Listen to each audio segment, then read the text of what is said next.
Hi, it's Sue Greenwald here with Awakened Stories. I'm talking today with Deanna Carr with the Mystical Moonlight. Hey, Deanna, how are you? I'm good. How are you doing today? I'm doing good. Today we're doing a Q&A, some follow-up on previous videos and conversations that we've had. So the first topic is Einstein. We had done a video that was, to me, incredibly interesting, and we went really fast. So there's a lot to his life we didn't unpack in that, but you Yes. got the gist, right? He wasn't who he said he was. He was hmm definitely a spy. He was definitely involved in trafficking. And we want to dig into that just maybe a little bit deeper, okay?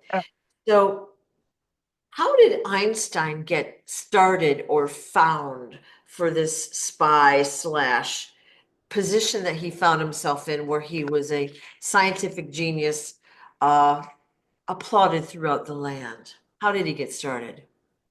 He had a presence. So everybody says how much they liked him.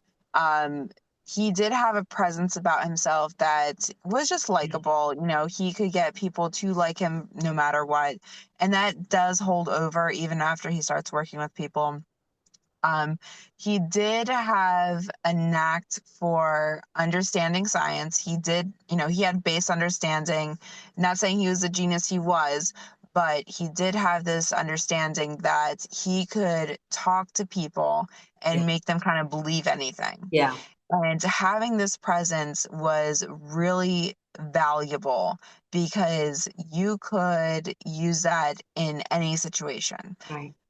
He just happened to meet the right person that led him into this. So, um, he did have that rocky start after school. What do I do next? And they just kind of clicked, and it just happened to work out, and he was brought into the next stage.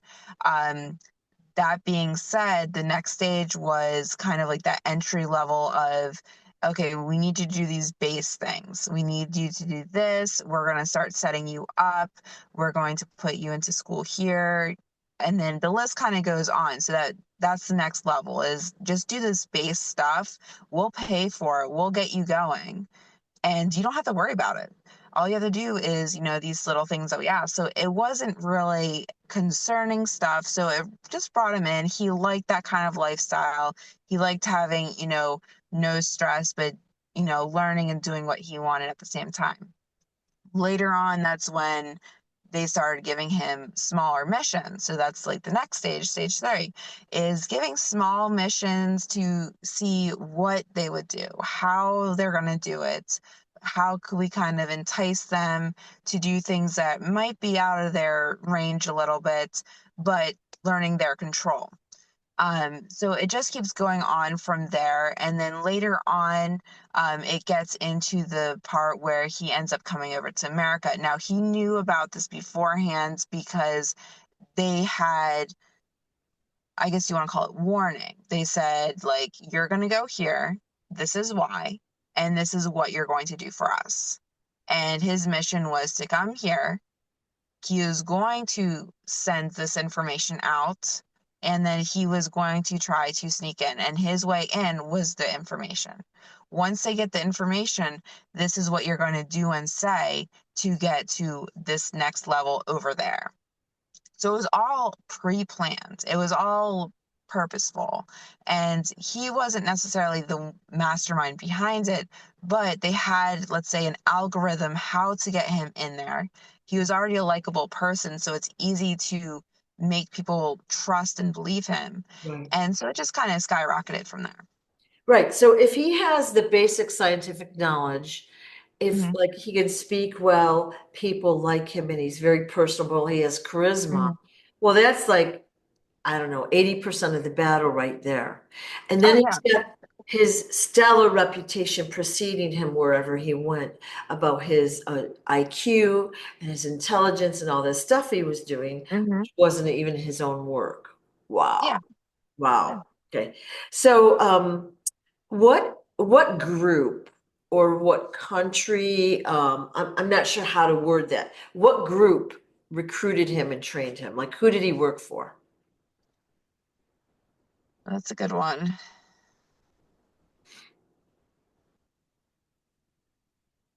Okay, so he worked for the Germans, but I'm not getting an actual name.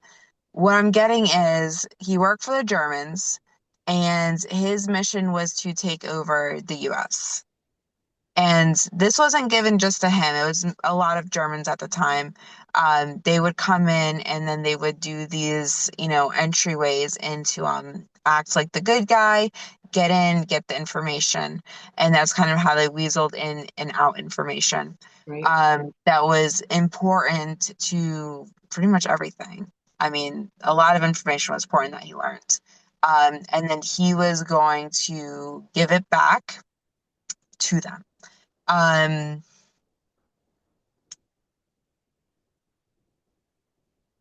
the only thing they're giving me is an O, Know what? an O, an Oh, O. That's all I'm getting from them for organization wise. okay. Well, So I don't have any information specific what specific group he was in. That's the that's information fine. I got. So you're feeling that he was affiliated with Germany and he was sent over to America to basically he acted like a double agent a little bit, but his goal, his overall goal was to get information about the US and what Mhm. America was doing scientifically and politically and take it back to Germany. Yes. Okay. So which I think he probably did pretty successfully is my guess, because literally he was welcomed everywhere, right? Yeah. Yeah. Yeah, because they wanted to show off that they had this deep understanding, they had all this technology, and it just kept going from there. And then, like I said, he's already likable, and they had this algorithm to make him trustworthy, to make him an icon, Yeah. essentially. And he liked it because he had everything taken care of. I mean, most people even nowadays just want to have what they want. Yeah. And he saw this being his way in. Yeah. Now it wasn't the best because, there's a lot at risk, but he thought it was worth it. Right. Okay. So he was a spy. All right. So his goal was to suck out American secrets and Yeah. figure out their weaknesses and maybe set up contacts in the US, maybe government or scientific Mhm. communities. I'm going to assume he did that because of Operation Paperclip, which was a few years later, that Mhm. where the German scientists like found positions of power and authority in Yeah. our yeah, government or military or whatever. So Yeah. that mission was successful. Yeah, because he placed them in, and the people that he placed in and got over here to work with them are ones that were making difference over there, but not necessarily in a good way. They were Yeah. making, stuff that we don't really want. Yeah. Okay. So did he know about non-humans? Like let's say reptilians at this point. Did he know about Yes, yes. was he He has seen them. No, he's not a reptilian, okay, but he has seen them and he's worked with them. okay. All right, so he knowingly worked with them. All right. Mhm. And and again, it's unfair to say every single reptilian is bad, but let's say the majority of them have been trying to control the humanity and the earth. So not Yeah. cool, dude, not cool. All right. Mhm. Um, was he involved in setting up more human trafficking routes and trades and He plan? was, he was because he was I don't want to say that. He was somebody that people wouldn't look at for doing that kind of thing. He had access to a lot. He had access to a lot of people, a lot of high ups. So yes, he was definitely helping with the trafficking, just in his own way. Okay. So basically, he helped to expand that network. He probably came up with different ways to Mhm. smuggle the kids around the world or whatever. Okay. Yeah. Awful. Okay. And so we had talked about his baby daughter, his infant daughter Mhm. was taken away by his first wife and never came back. Hmm. which most people would have thought a little weird, okay? But Yeah. it's very glossed over. Was that baby trafficked? Yes. Okay. All right. And did his wife at the time know about all this? It looks like she had inklings. Like Yeah, she had some information, like some things just weren't adding up for her. yeah. But I don't think she really knew. Towards the end, it looks like she was getting closer to the truth, and that's when they kind of got rid of her. Okay. Is Einstein actually dead, or has he faked his death? I'm getting he's faked his death. Is he still here on Earth? No. Off planet? It looks like off planet in a ship. Okay, interesting. Mhm. So we're going to say he's not a good guy. No, of course not. Wow. Okay. So I know it's still like it's just like when I've told people about the Dalai Lama or the Pope, they're like, "Oh no, they're so good." It's their reputation that's good. So they've Yeah. really done a fabulous job with his reputation. Okay. Oh, dude, I mean, think about it. People pay people to be PRs. Yeah. Yeah. So if somebody knows how to set up somebody, tell them what to say, tell them what to wear, tell them how to act in public, you could be anything. Right. So it's very easy to manipulate, especially for that time frame. Yeah. I mean, Okay. I mean, now it's a little bit harder because you have all this technology. People are, getting information right away. People are able to videotape right away. Right. So it's harder now to get away with some of the stuff versus then. Right. And, he was definitely able to get away with it. Okay. I had sent you about a week ago, we had done the Einstein video. Then Hmm. somebody had given us on our video link a picture of him as a cross-dresser. Hmm. And in the description, it talked about he wasn't who he said, that he had married a woman and her two daughters. Hmm. And that is a little bit creepy and nasty, but is that a real valid picture of him? Yes. I'm going to try to find it if I can and put it on the end of this video just for the Yeah. viewer. But yeah, not cool, dude. Yeah. Well, Right. like I said, I mean, he went to reptilian parties, so Yeah. So he did all sorts of things that we probably don't want to know more about. Right? yeah. So horrible. Okay. But we're going to switch topics. Anything else we need to talk about Einstein? I think we covered most of it at least. Yeah. If you have questions, always put them in the Yeah. comments. It's an interesting topic because we've been so tricked by this reputation. And Oh, he's yeah. not the only one. There's Hmm. so many out there that have got the reputations like actresses and blah, blah, blah. And they're really very evil people, but we view them as like these great influencers. Yeah. Okay. All right, switch of topic to back to the Hindenburg. Okay, so we all know that it blew up. So did it blow up because of a bomb placed on board, or was there a timer on the bomb? Like, how did it happen to blow up at that exact time?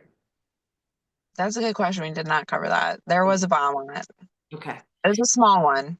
yeah, It was more controlled because it was flammable. They yeah, didn't need a huge thing. They just needed a little right, spark, right. right? So they did put a small timed bomb on it, something that somebody wouldn't really have access to seeing. Okay, so the guy that ran the bomb or put the bomb in there, was he part of the crew? And was he on a suicide mission or was he able to get off? A suicide mission. He did not get off. Yikes. Okay. And you had implied that the people that were on the ship coming from Germany that in that incident, they were the targets. Okay, Yeah. not the other people going back over to Europe. Was Mhm. there a specific person or a couple people or a small group that were the main targets? It looks like about 5 people that were main targets. Okay. So those were really the targets in the whole blast. Yes. It's easier to disguise Yeah. an assassination as an accident Yeah. versus an assassination Yeah. because it's not as noticeable. I mean, most people think like, hey, people do assassination still. Yeah. They do, but most of the time it looks like an An accident accident. versus somebody actually doing it. Because especially when you have a crowd gathered there and the ship blows up, then you can come up with lots of reasons why it blew up. But Mhm, yeah, people are freaking out, but it's because of the bomb explosion or the explosion, mhm, not that a single group was targeted. They don't know. exactly. Yeah. And again, they didn't really like most people probably didn't think about conspiracy like the way we are now. They were more innocent. News traveled really slow. I mean, education was a lot different. We didn't have the internet, right? Hmm. So, yeah. Yeah. So these five people, were they influencers in like say the travel industry, or can you tell us anything about them? They were in the travel industry. They were going to be making it more realistic for lower class to also travel. Ah, So that way they would have the experience. So not all rich people are mean or yeah, think about just themselves. I know it's crazy concepts. Um, but that being said, I mean, think about the time frame. Even now we still have this idea that society is broken up. And there are people that, have money that want to help the lower. You know, right, it's been seen time and time again. It's not all of them, but right, these people wanted to make it so travel could be realistic and worthy for people that might not be able to afford it because a yeah, lot of people are stuck. A lot of people yeah, have never traveled. A lot of people, even in Pennsylvania, haven't seen the beach. yeah, It's a crazy concept of like not being able to see even parts of your own country. yeah, Whereas other countries, that's normalized. They've seen a lot. They have yeah, easy ways of transportation. They have easy access to yeah, travel to see, their beaches. yeah, So it's just something that they were trying to bring to light for people and to make it easier for them. So they were targeted because one, it was going to go against what they were trying to do. So it's, now I think it's probably like a billion, almost $1 trillion industry.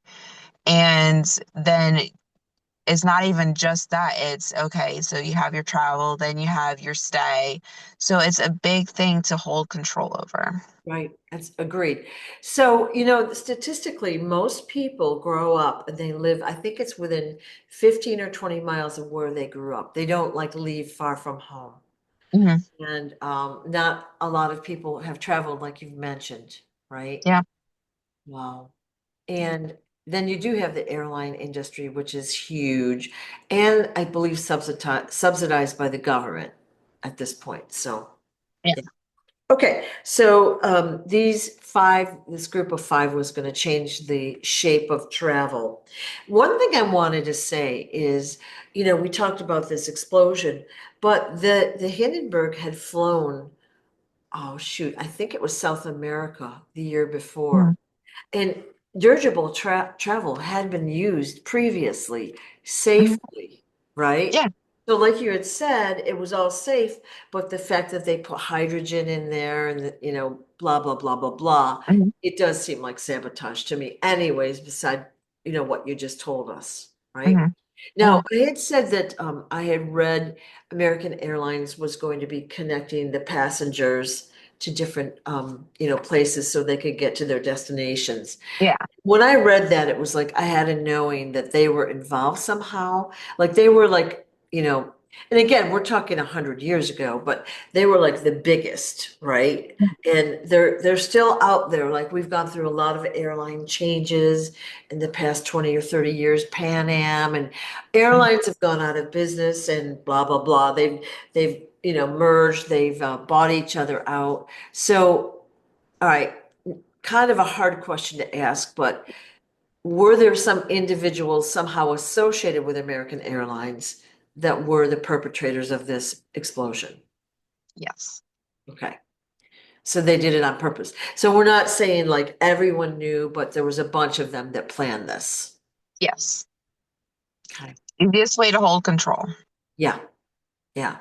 And they still haven't. Yeah. Okay. Okay. Well, all right. Thank you very much. Is there anything else we I don't have to say, but I'm like, you killed 36 people and it could have been like 90 something, just to get your stinking airline travel, as the prominent way to travel. Greed is a very interesting emotion. Yeah. And a lot of people do crazy, bizarre, chaotic stuff because of greed. Right. And it makes no sense.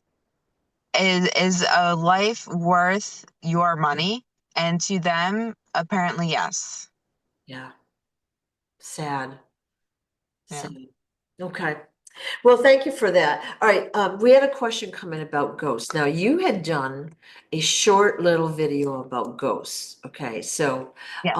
the question was about poltergeists. So, poltergeists are generally defined as being more aggressive, being loud, maybe throwing things and physically affecting the environment and sometimes harming a Yeah. person. So that's what we're going to call a poltergeist, as opposed to a regular ghost slash spirit. Is that a good Yeah. definition for now? Yes, poltergeist is defined as that where it's more aggressive versus, maybe some weird stuff's happening. Yeah, okay. So if our vibration is high enough, okay, so let's say we have a high vibe, can we fend off a poltergeist? So the big question is, why are you around a poltergeist in the first place? But let's just say you are. You walk into a place and you're not getting a hit on not a good vibe. Okay, let's just say, for example, you are unconscious about that for some reason, and you have a high vibration. Can you fend off a poltergeist? It depends. Okay. I'll be honest. A poltergeist is not something you really want to deal with on a vibrational pattern level. Yep. Um, Here's the thing. We all think our vibrational pattern is going to, magically make these things disappear. Right. A poltergeist, you don't know how long it's been here. You don't know exactly what you're working with. You can't see it. So you're kind of fending off something that you don't really truly know all Right. the details about. Right. Right. A poltergeist can also be disguised as a demon. So it could be a demon you're talking about, not just a poltergeist. A poltergeist is a negative energy being that is in the ghost plane, but has access to our plane because it can take energy. That being said, it can take energy. So if you have a high vibrational pattern, you have to have a magnificent high vibrational pattern Right. because it can take energy and it can transform good energy to its own energy. Right. It can take, I can't replicate a battery. It can take battery energy and replicate it and transform itself into its next mission, whatever that's scratching, throwing, pushing people downstairs, the Right. list goes on. Right. So if you are near a poltergeist, first step, get away. Your best way to deal with this is actually from a distance.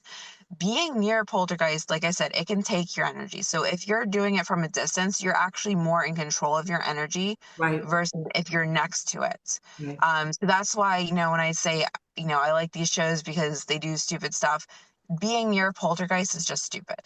Um, it, it is, unfortunately. I mean, like I said, I wish that we could just, magically have that high vibrational pattern. Yeah. But think about it this way. If you get drained going through the grocery store because of a simple Klingon, a poltergeist is like 20 times as powerful, maybe even more. So your energy is going to get zapped instantly. Yeah. So if you see one, buckle up is what I'm gonna Yeah. say with that. Like it's gonna be interesting. And the other thing about that is you don't know the repercussions. So a lot of these ghost adventures and people that I watch doing this stuff, Yeah. it's interesting because they've put themselves into the situation thinking that they are better. They can, outlast it. They have higher vibrational pattern. They could do blah blah blah. But in the end, they don't know the outcome. You can actually lose, like, I don't want to say limbs, but you can lose function of your body. They have more power to cause negative, not even emotions, negative turmoil within our body. They can cause cancer. They can cause us to lose our eyesight. They can cause us to have organs stop and shut down. They have more access to understanding our physical body than we do. Okay. So don't mess with them. Okay. Good answer. So Yeah. that, it's a good question. Like if we have a high vibe, like, yeah, but you don't know what you're up against. So I would say don't mess with them either. Like, Yeah. and usually like when you have a higher consciousness, you have a warning system built into your body. So Yeah. you're bopping along. Let's say you're walking by a building or you're walking by a business and you get a vibe, you get a creepy feeling. You get Hmm. a negative feeling like get away, get out of there, blah, blah, blah. Yeah. Listen to that feeling. All Yeah. right. Yeah. And And if you really, if you're like, okay, so let's say it's your house, yeah, or you just moved into a house, you didn't know beforehand, there's a poltergeist there. yeah.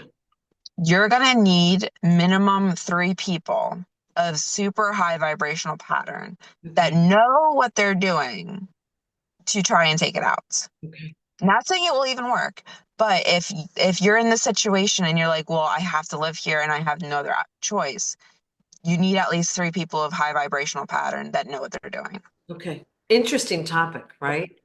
All Yeah. right. So, for ghosts, okay, so a ghost is an entity that's kind of, we're going to call it trapped in another realm or reality dimension. All right. Yeah. Are these entities, they have not fulfilled their contracts, right? Yes. They're Right. stuck. So they're stuck. So let's say they're stuck for a long time and then somehow they get released. Let's say one of us guys releases them to the light and they're up there. Mhm. Do they have to come back and fulfill their contract or is that reviewed? If they get released, their contracts would be null and void at that point because they were able to find a loophole. Okay. Because a Yeah. loophole. Yeah. And that being said, most contracts have it in there where if they don't fulfill your mission, you are basically wandering until mission's complete, correct?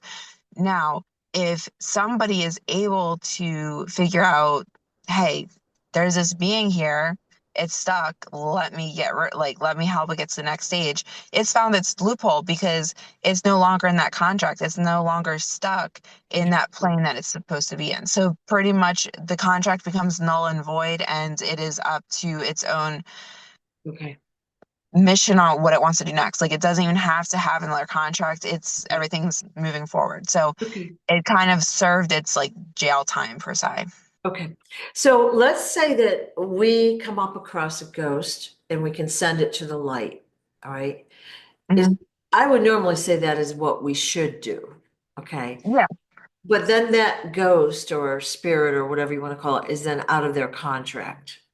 yeah.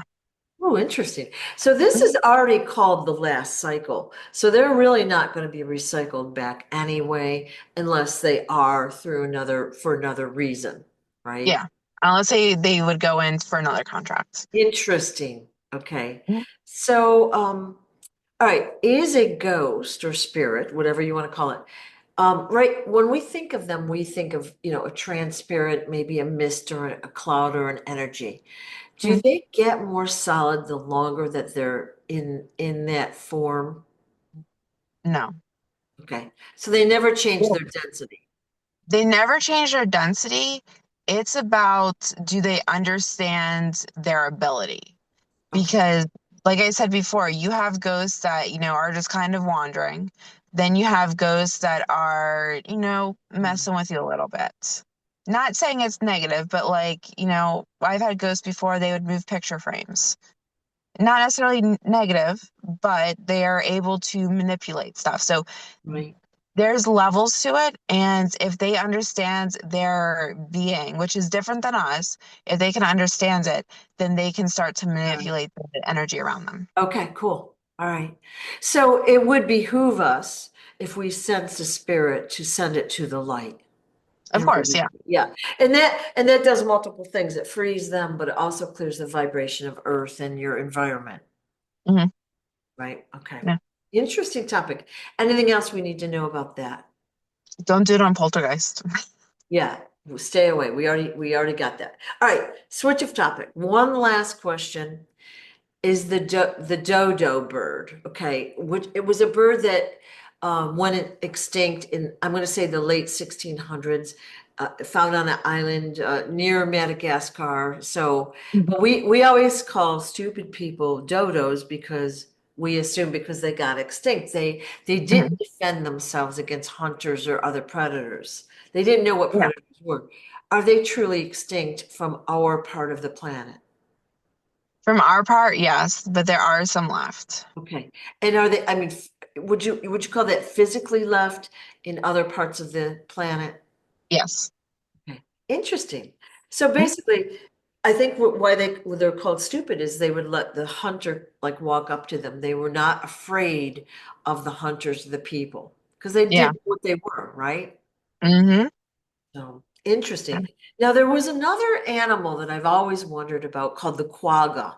The quagga was in Africa. It's like a part zebra, kind of a part horse. It's got stripes on the front and then a plain like brown back. That's Yeah. also extinct. I think it went extinct in the early 1900s by overhunting. All right. Mhm. Are they truly extinct in our part of the earth? Yes. Damn. And are there some left on other parts of Earth? Few. Okay, that's it. Anything else we need to know about dodos or quaggas? Not that I'm aware of now. Okay, all right, If you have questions, ask them. But right. yeah, for the most part, no. I mean, they don't hold like they have significance, but they're not like Yeah. as significant as we maybe made them out to be. Okay. Well, the quaggas, I know there were some kept in European zoos, and I think the last one died in I'm going to just say the late 1800s, Hmm. supposedly, in the zoo. And I felt so bad. I felt bad about this since college. I've worried about that quagga dying. Yeah. So, Well, like there's no more in our zone, and the reason being because we have extinct so many different species. yeah. So they do have more of these extinct animals in different zones, but that's because they can maintain them. We Right. can't. Okay. Obviously. Okay. Yeah, Thank you. Thank you. Thank you for your time. I really appreciate it. of course. And appreciate the answers. It's very interesting information, no matter what the Mhm. topic. So, all Yeah, right. Thanks again, Deanna. of course. All right. Bye. Bye-bye.